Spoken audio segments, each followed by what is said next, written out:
Good morning, metalheads of the internet, and welcome to a brand new episode of the Metal Meltdown. More specifically, a brand new Albums I Missed video, and even more specifically, if I may, a very action-packed Albums I Missed video, because March 2025 was kinda crazy, kinda chaotic, filled with tons and tons of albums, some quite big name and high profile and important, that I did not talk about, that I completely missed, totally and absolutely. So with this in mind, let's not waste any more time, let's just jump right into it. First up, let's start with some of the more big name, high profile records. Let's start with Birth of Malice from Destruction and The Screaming of the Valkyries from Cradle of Filth. The reason why I'm grouping these two together for the moment will make sense, I promise you. Just let me cook for a sec. I got a lot of requests to review both of these albums, numerous messages also left in YouTube comment sections, my DMs, my email, on Discord, Instagram, all that kind of shit. People asking about these albums saying, hey, where's the Destruction review? Hey, where's the Cradle of Filth review? I mean, some of y'all frankly seemed really confused and irritated and frustrated and upset that I would dare not review these albums. And I meant no offense, I apologize. But here's the thing. I didn't review these albums because I didn't really have anything to say. Like, there are two main reasons why I didn't review these albums. The first of which being that there were a lot of people already talking about these albums, and there was nothing that I felt I could really add to the conversation. On top of that, there were other albums coming out in the same weeks that those albums came out that I was just way more interested in, and therefore, just didn't really care. And like, if I absolutely had to make a review, realistically, I don't think I would have said much. They both would have been very short reviews, because New Destruction sounds exactly like Destruction, and New Cradle of Filth sounds exactly like Cradle of Filth. Pissy, gnarly, muscular, semi-formulaic German thrash metal over here, and very melodramatic, somewhat overproduced kind of blackened symphonic death metal over here. Both bands are very simply just doing what they do best, and there was no way for me to stretch that overall thought of mine into a 7-8 minute video, so I didn't. So here we are. Next up, we have Limited Edition from Lordi. Nobody was asking about this. Lots of people asking about Destruction and Cradle of Filth. Nobody asking about this. Not a single person, not a single solitary soul. Even the die-hard Lordi fans who jumped on me after I dared to suggest in the Metal Gimmick Band video trilogy that maybe Lordi wasn't the best, coolest, greatest fucking band in the history of the fucking world, none of those motherfuckers were going, hey man, you still gotta check out that new Lordi. Hey man, this'll change your mind. I promise ya. Also, while we're here, a little message for the Lordi fan base as a whole. Telling me that I have to like Lordi because they sell more records than Gwar? Bad argument. Losing argument, dare I say. Anyways, Limited Edition. It's fine. It's totally fine, I guess. It's certainly easier to get through than 2020's Collection, which is where they had like a Psycho Sinner moment and just released a shitload of albums all at the same fucking time in part of one big massive package. It's filled with like lots of like retro 80s synth rock vibes and, a lot of cheesy over the top moments. People love it. Good for them. I don't. I didn't even make it halfway through this album. I just couldn't. Call me crazy if you must, but I'm still not convinced that Lordi is the coolest, biggest, greatest band ever. I'm still not convinced that I have to love them because, oh my god, they sell more records than Gwar though. But they're cheesy, therefore they're fun, therefore they're awesome. I'm not convinced. Next up, we have Something to Pierce from Sadus, brand new album from Italian, old school, technical, progressive death metal crew, reminiscent of like Pestilence when they first started going tech death, prog death, reminiscent of like early Atheist. Not exactly the most crazy or advanced or high concept, technical and progressive songcraft and songwriting on display. They are arguably playing things a little safe and a little basic, especially in comparison to a band like, say, just for example, Contrarian, that also have a sound rooted in very old school technical progressive death metal, but also are just way more ambitious. But hey, you know what? Fuck it. Sometimes you don't need something crazy ambitious. Sometimes you don't need the 3-star Michelin meal with beef Wellington and foie gras. Sometimes a good old-fashioned death metal cheeseburger with fries is good enough. And that's more or less this. I mean, it's mean, it's tight, it's brutal,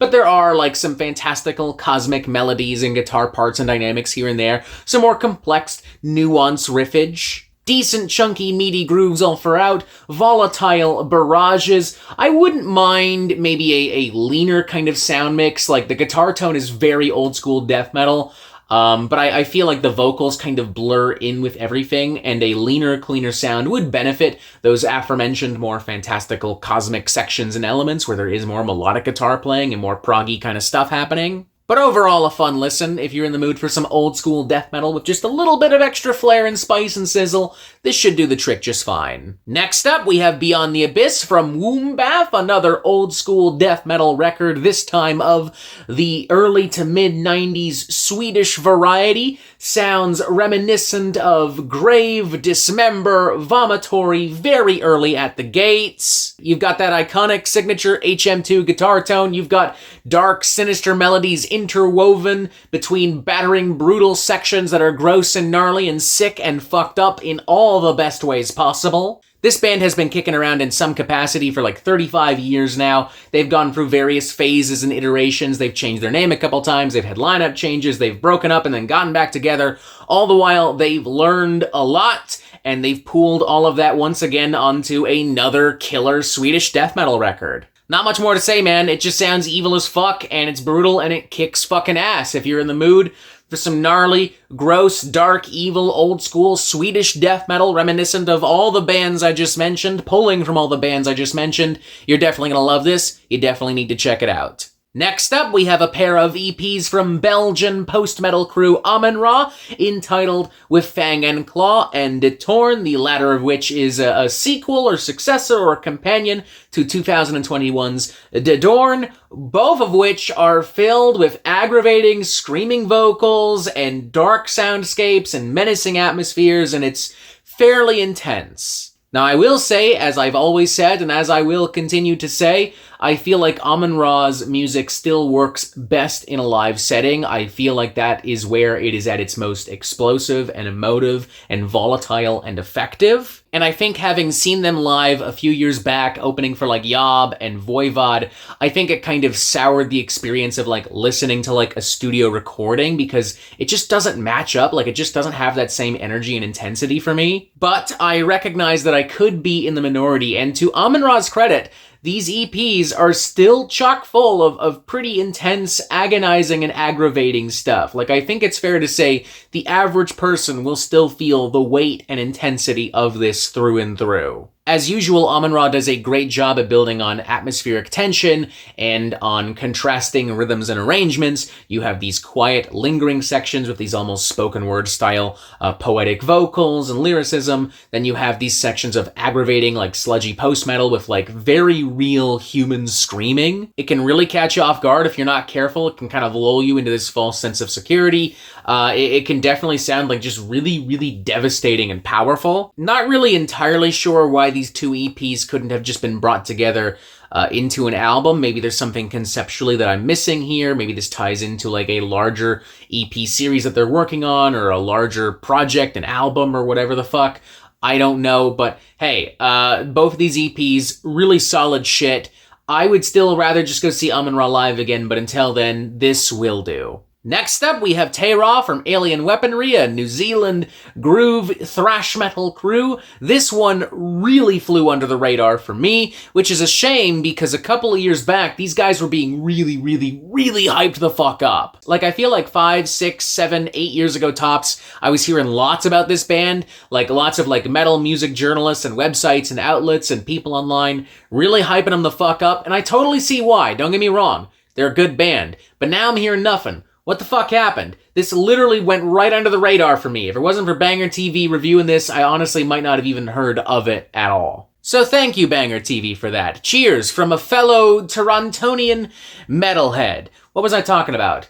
Teitanblood. Yes. Nothing drastically new from these guys on this album. Instead, we're kind of just refining and tightening and polishing what already makes them who they are. I feel like everything is just a little tighter, a little heavier, a little bit more technical, a little bit more nuanced and better put together. I feel like the choruses are stronger. I feel like the band is just more confident and more feeling themselves, you know? Love still seeing most of the songs written and sung in the Maori language. Love how they're still pulling so much influence from Maori culture and music. Love how that is still blended with thrash groove alternative metal. Even if it's nothing brand new for them specifically, it's still a pretty unique feel and sound and vibe within modern metal as a whole, and I think it's still really strong and really good. Had I gone ahead and reviewed this album, we'd be looking at a very solid 3.5 out of 5, maybe leaning slightly towards a 4. There's a lot of really good, strong moments here and there. Some choruses and melodies aren't as strong as others, but overall, a really good record.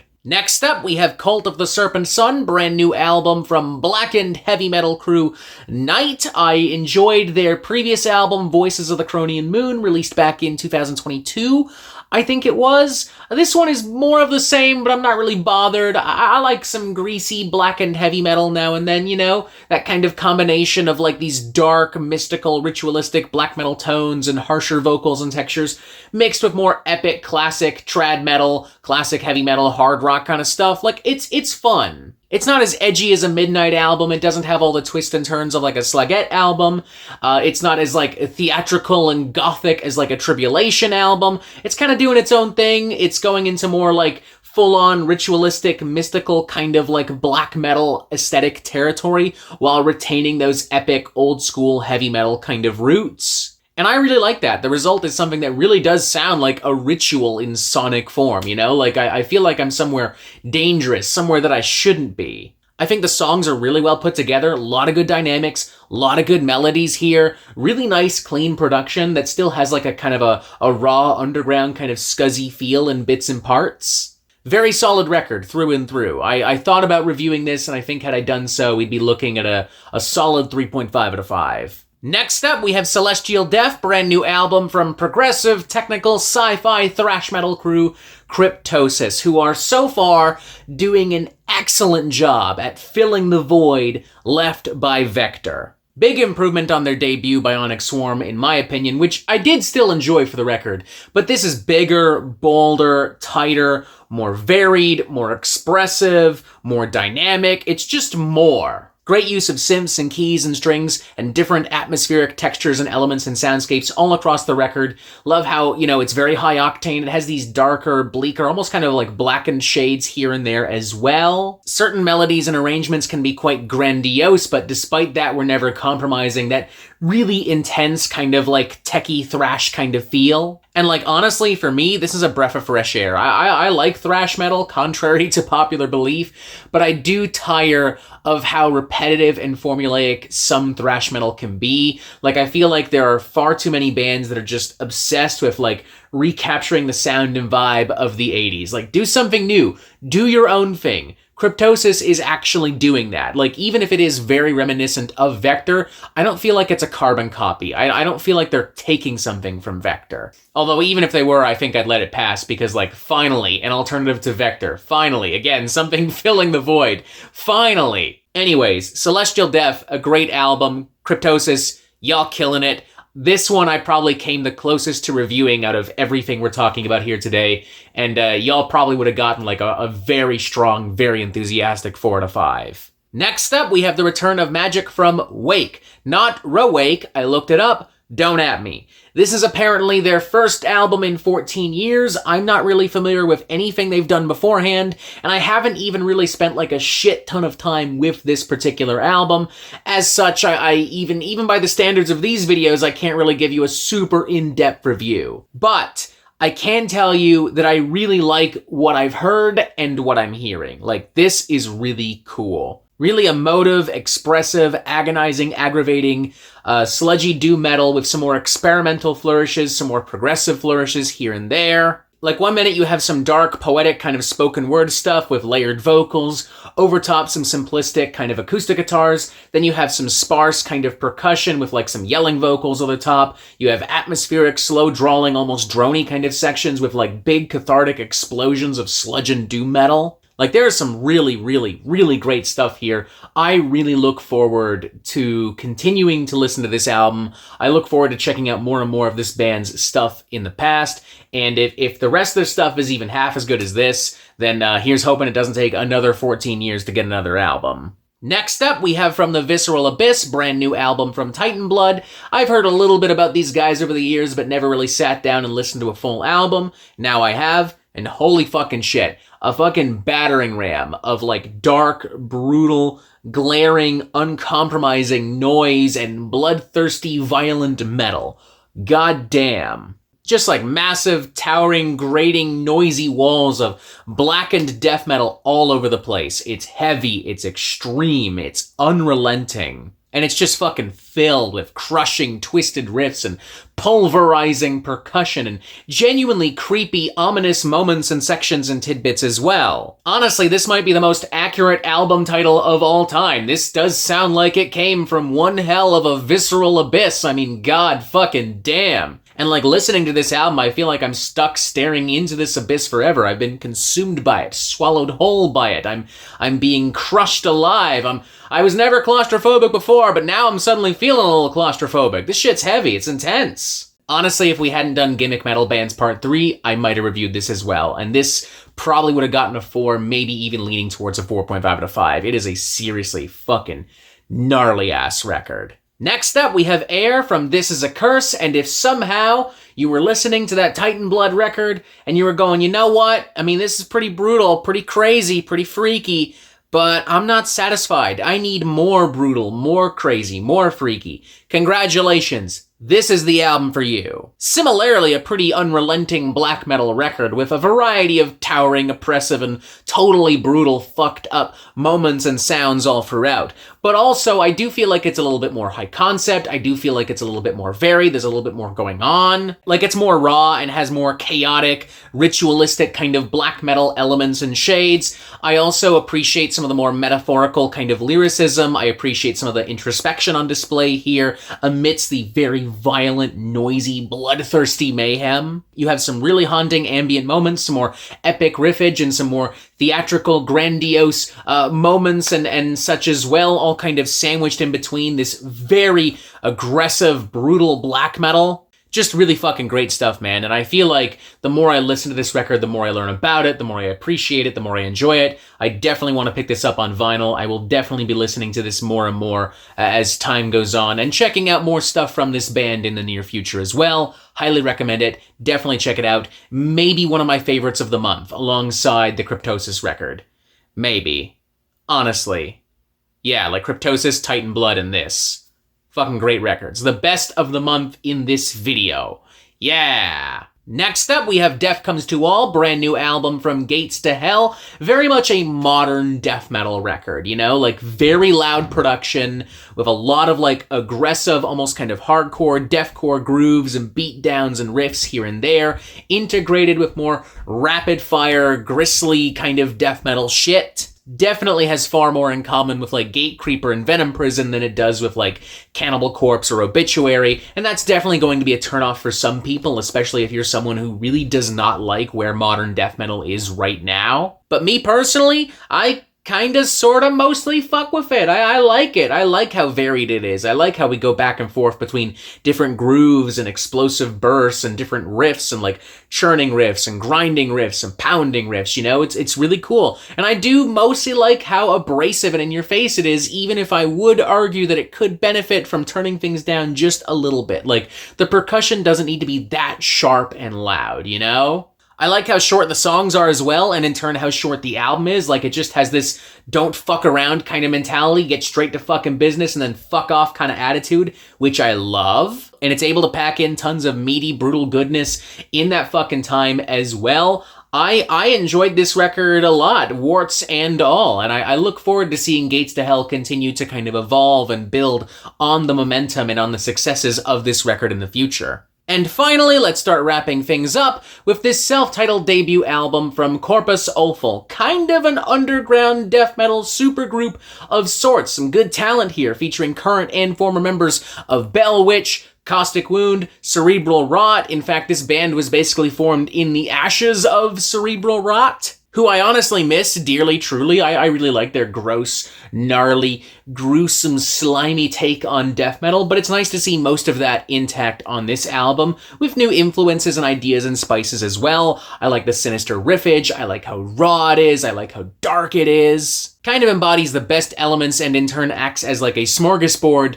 of like early 90s classic death metal and more like mid 90s kind of underground brutal death metal stuff, you know? Like there's lots here that reminds me of like very early Cannibal Corpse and Autopsy, lots here that reminds me of very early Dying Fetus, Mortal Decay even. These like bubbling, gurgling vocals combined with this kind of like raw death metal mix also kind of reminds me of like another modern death metal band like Untergang. I really like this record, really strong debut. Don't really have much more to say about it. It's just a nasty underground death metal record.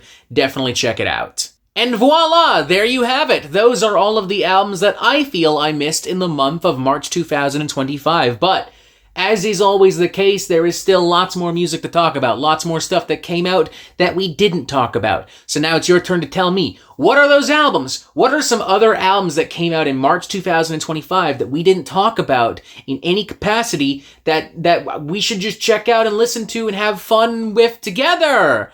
That'd be great! Let me know what you also thought of all of these albums. Press this button to subscribe, and as always, you have yourself a fantastic fucking day.